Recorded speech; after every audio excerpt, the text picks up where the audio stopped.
Hello start. नमस्कार साथियों, स्वागत है आप सभी का अपने यूट्यूब चैनल सरकारी भारत में। फ्रेंड्स, आज की इस वीडियो के अंदर हम बात करने वाले हैं सीडीपी यानी कि चाइल्ड डेवलपमेंट पेडागोगी की। अब तक हमारी 19 क्लास हो चुकी हैं, ये आज 20वीं क्लास है शायद। और जो भी स्टूडेंट ऐसे हैं जो सीडीपी की तैयारी कर रहे हैं, सीटेट की तैयारी कर रहे हैं, सॉरी, तो सेंट्रल टीचर एलिजिबिलिटी टेस्ट केंद्रीय शिक्षक पात्रता परीक्षा की तैयारी कर रहे हैं, उनके लिए ये वीडियो बहुत ज़्यादा महत्वपूर्ण साबित रहने वाली है।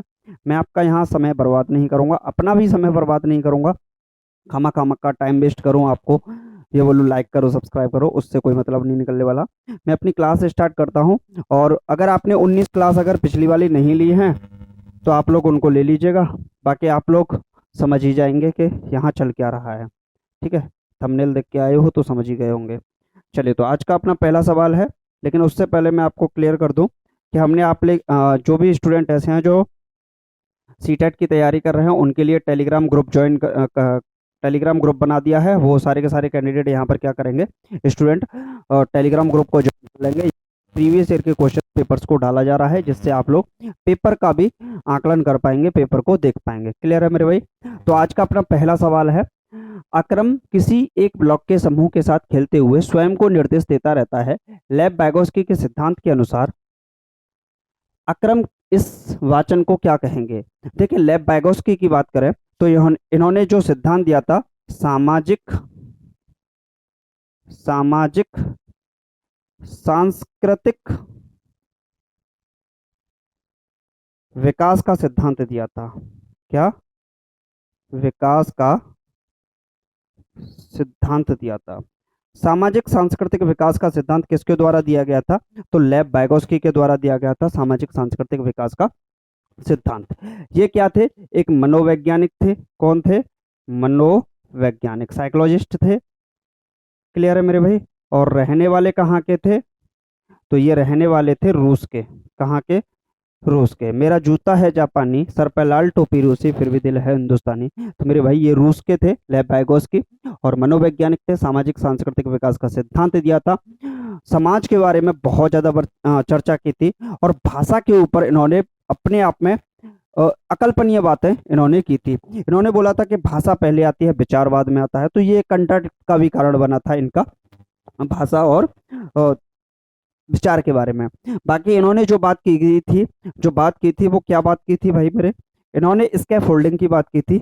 स्कैफ होल्डिंग की बात की थी, यानी कि जिसको हम क्या बोलते हैं मेरे भाई? पाड़ कहते हैं या ढांचा कहते हैं। तो पाड़ और ढांचे की बात भी की थी। तो स्कैफोल्डिंग क्या होती है? टेम्पररी हेल्प जो स्टूडेंट को दी जाती है, बीच बीच में संकेत इशारे जो दिए जाते हैं, वो स्कैफोल्डिंग होती है। इसके बाद इन्होंने बात की थी जेडपीडी की, जोन ऑफ प्रॉक्सिमल डेवलपमेंट की बात की थी। निकटस्थ विकास के क्षेत्र की इन्होंने बात की थी। इसके बाद जो बात की थी, इन्होंने प्राइवेट स्पीच की बात की थी। तो अक्रम किसी ब्लॉक के एक समूह के साथ खेलते हुए स्वयं को निर्देश देता है। तो अगर स्वयं को निर्देश देता है तो इसको बोलते हैं मेरे भाई प्राइवेट स्पीच। क्या कहते हैं? प्राइवेट स्पीच इसको कहा जाता है। क्या कहते हैं? Private speech. जैसे हम क्या कहते हैं मेरे भाई? व्यक्तिगत वाचन कहते हैं। क्लियर है? क्या कहते हैं? व्यक्तिगत वाचन कहते हैं। तो सेकंड ऑप्शन आपका सही हो जाएगा, बाकी यहाँ कुछ पढ़ने की जरूरत ही नहीं थी। क्लियर है? चलिए नेक्स्ट क्वेश्चन देख लेते हैं। नेक्स्ट क्वेश्चन है, बहुआयामी बुद्धि का सिद्धांत किसको द्वारा दिया गया था?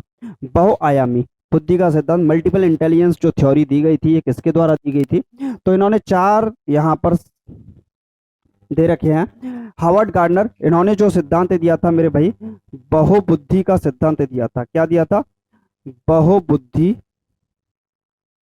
का सिद्धांत। तो जो बहुबुद्धि का सिद्धांत है वो किसके द्वारा दिया गया था? हावर्ड गार्डनर के द्वारा दिया गया था। बीएफ स्किनर की बात करें तो इन्होंने, ये कौन थे? व्यवहारवादी थे। व्यवहारवादी कौन थे? व्यवहारवादी थे बीएफ स्किनर। अब हावर्ड गार्डनर ने बहुबुद्धि के सिद्धांत में कितने प्रकार की बुद्धि बताई थी? 8 प्रकार की बुद्धि बताई थी। कितने प्रकार की बुद्धि बताई थी मेरे भाई? 8 प्रकार की बुद्धि बताई थी। इन्होंने पहली जो बात की थी, शाब्दिक भाषाई बुद्धि के बारे में बात की थी। मैं शॉर्ट में लिखूंगा, बोलूंगा ज्यादा। पहली जो बुद्धि की बात की थी इन्होंने, शाब्दिक भाषाई बुद्धि के बारे में इन्होंने बात की थी। दूसरी तार्किक गणितीय बुद्धि के बारे में इन्होंने बात की थी। तो मैं एक वर्ड लिख देता हूं यहाँ, तार्किक। इसी से आप लोग समझ जाइएगा। दूसरी जो बात की गई थी तार्किक गणितीय बुद्धि के बारे में बात की गई थी। तीसरी जो बात की थी इन्होंने स्थानिक बुद्धि के बारे में बात की थी। किसकी? स्थानिक बुद्धि के बारे में बात की गई थी। तीसरी जो बात इन्होंने की थी शारीरिक गतिक बुद्धि की बात की गई थी, तो शारीरिक लिख देता हूं मैं, इसी से समझ जाइएगा, शारीरिक गतिक बुद्धि। इसके बाद जो बात की थी अंतः वैयक्तिक बुद्धि के बारे में बात की थी, और छठवीं जो बात की गई थी अंतर वैयक्तिक बुद्धि के बारे में बात की गई थी। ऐसे लिख देता हूं, अंतर वैयक्तिक बुद्धि के बारे में बात की थी। संगीतमय बुद्धि के बारे में बात की गई थी, म्यूजिकल इंटेलिजेंस के बारे में। और आठवीं जो है वो मानचित्र रिलेटेड थी, उसको हम क्या बोलते हैं, सॉरी, प्रगतिवादी बुद्धि के बारे में बात की थी। मानचित्र तो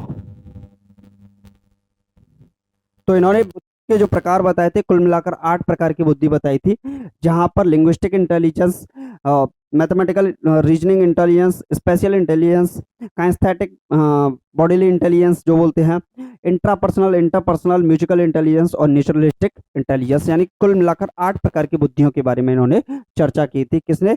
हार्वर्ड गार्डनर ने। और इन्होंने कितनी प्रकार की बुद्धि बताई थी? 8 प्रकार की। तो ऑप्शन नंबर फर्स्ट आपका राइट आंसर हो जाएगा। क्लियर है मेरे भाई? चलिए मैं टाइम वेस्ट नहीं करूंगा, बहुत एक्स्ट्रा में पढ़ाने की कोशिश करूंगा, फास्ट फास्ट क्वेश्चन लगने चाहिए, एग्जाम पास है।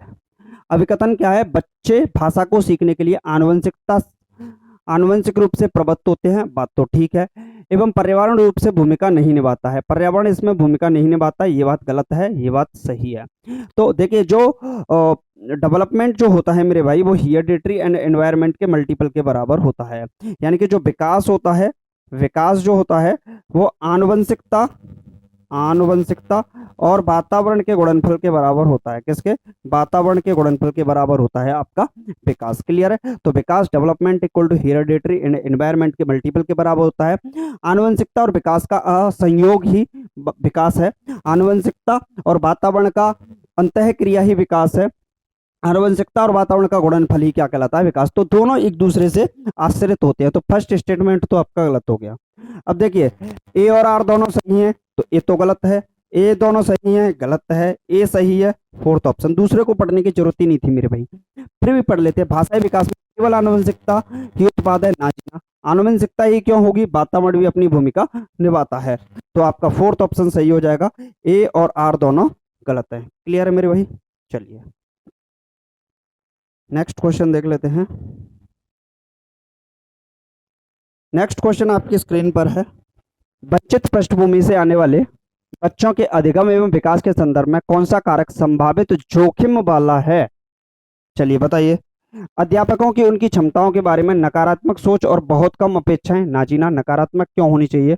बहुत अधिक अपेक्षाएं होनी चाहिए, सकारात्मक सोच होनी चाहिए, तब बेस्ट माना जाएगा। पाठ्य पुस्तकों की कहानियों में सुविधा वंचित पृष्ठभूमि के बच्चों के मुख्य पात्र के रूप में प्रतिनिधित्व, बात ठीक लग रही है। जहां तक संभव हो सके विद्यालय में दिए जाने वाले ज्ञान और स्थानीय ज्ञान के बीच जुड़ाव पर बल, ये भी बात ठीक लग रही है। कक्षा में विजातीय आधारित समूह बनाना, कभी आप समूह नहीं बनाएंगे। वंचित पृष्ठभूमि से आने वाले बच्चों के अधिगम एवं विकास के संदर्भ में कौन सा कारक संभावित जोखिम वाला है? अध्यापकों की उनकी क्षमताओं के बारे में नकारात्मक सोच और उनके प्रति बहुत कम अपेक्षाएं, ये तो ठीक नहीं है। अध्यापकों की कहानियों में सुविधा वंचित पृष्ठभूमियों के बच्चों का मुख्य पात्र के रूप में प्रतिनिधित्व। देखिए मुख्य पात्र आप उसे ही क्यों मान रहे हो?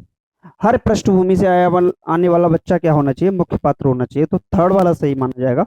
जहां तक संभव हो सके विद्यालय में दिए जाने वाले ज्ञान और स्थानीय ज्ञान के बीच में जुड़ाव पर बल होना चाहिए। तो थर्ड ऑप्शन बिल्कुल सही हो जाएगा। आपने क्या लगाया था कमेंट बॉक्स में बताइए। चलिए जेंडर से क्वेश्चन आता है एग्जामिनेशन में और ये आ भी गया, तो लगाइए इसका आंसर क्या होगा। एक विद्यालय में लड़कियों को केवल संगीत नृत्य प्रतियोगिता में भाग लेने के लिए प्रोत्साहित करता है, विद्यालय में यह दृष्टिकोण दर्शाता है। बताइए भाई। जेंडर आधारित रूढ़िवादिता धारणा को चुनौती, ये चुनौती कहाँ दे रहा है? ये तो बल दे रहा है एक तरीके से उस बात को कि लड़कियां ही संगीत नृत्य प्रतियोगिता में भाग लेंगी, लड़के नहीं ले सकते। लड़कियों और लड़कों में सहजात योग्यताओं में वृद्धि करने का व्यवहारिक उपागम, यह जेंडर संबंधी पूर्वाग्रहों को दर्शाता है, ये बात बिल्कुल सही है। ये हमारे स्टेरियोटाइप्स को, पुरानी परंपराओं को, समाज के द्वारा जो कुरीतियां बनाई गई हैं उन पर अपने आप में एक बल दे रहा है। तो थर्ड वाला ऑप्शन सही हो जाएगा। फोर्थ पढ़ने की आपको जरूरत ही नहीं है। चलिए भाई नेक्स्ट क्वेश्चन। नेक्स्ट क्वेश्चन है, एक अध्यापक पूरे वर्ष के दौरान अधिगम संबंधी गतिविधियों में संलग्न बच्चों को बारीकी से अवलोकन करती है, उनके कामों के नमूनों का संकलन करती है और प्रत्येक बच्चे के लिए अवलोकन डायरी भी रखती है। बात तो ठीक है।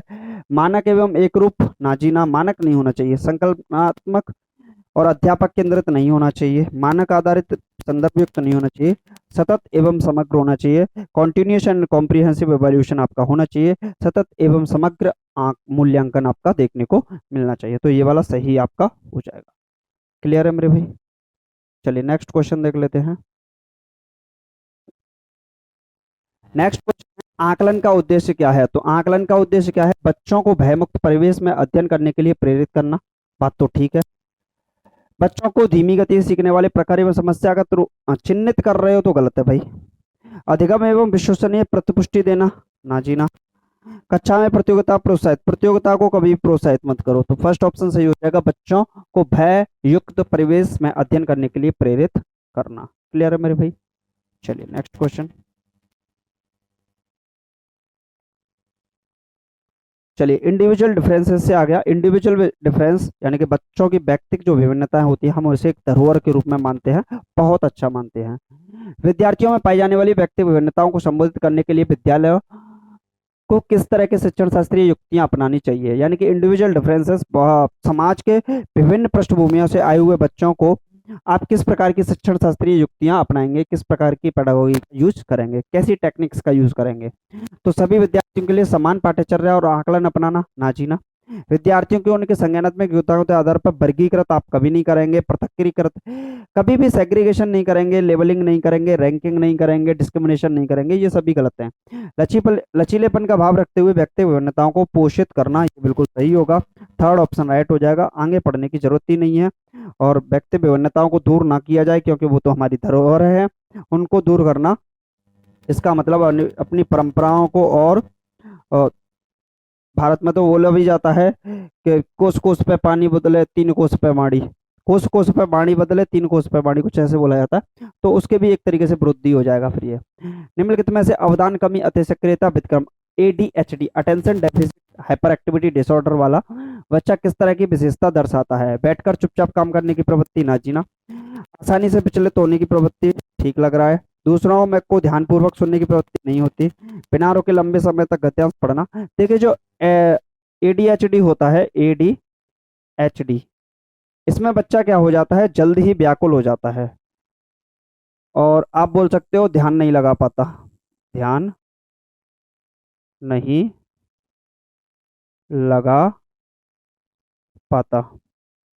ठीक है, तो एक तरीके से व्याकुल हो जाता है, आकुल हो जाता है, ध्यान नहीं लगा पाता, ऐसी प्रॉब्लम होती नहीं है। तो आसानी से विचलित होने की प्रवृत्ति होती है attention deficit hyper activity disorder में। क्लियर है मेरे भाई?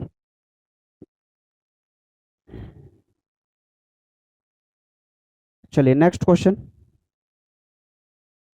क्वेश्चन है आपका, प्रतिभाशाली विद्यार्थियों जो गिफ्टेड स्टूडेंट्स हैं को पढ़ाने के लिए शिक्षक को क्या करना चाहिए? उन्हें स्वेच्छा से चयन किए गए, चलिए इसका आंसर आप लोग कमेंट बॉक्स में लिखिएगा, देखते हैं कितने स्टूडेंट इसका आंसर कमेंट बॉक्स में लिखते हैं। और आज की वीडियो में सिर्फ इतना ही करेंगे, कमेंट बॉक्स में इसका आंसर लिखिएगा। और अगर आप सीटेट की तैयारी कर रहे हैं तो चैनल को सब्सक्राइब वगैरह जरूर कर लीजिएगा। सब्सक्राइब वगैरह नहीं किया है तो मैं आपका टाइम वेस्ट नहीं करूंगा, आऊँगा यहाँ पर क्वेश्चन करा के सीधा जाऊँगा। इससे क्या है, आपका टाइम वेस्ट नहीं होगा। चार बात इधर की करूँ, चार बात उधर की करूँ। एग्जामिनेशन आपके पास है तो उसकी तैयारी आप बेस्ट तरीके से कीजिए, उस पर ध्यान दीजिएगा, ना कि बातों पर। चलिए मिलते हैं तो नेक्स्ट वीडियो में, ठीक है, 21 पार्ट में। Thank you for watching this video. Subscribe वगैरह कर लेना भाई।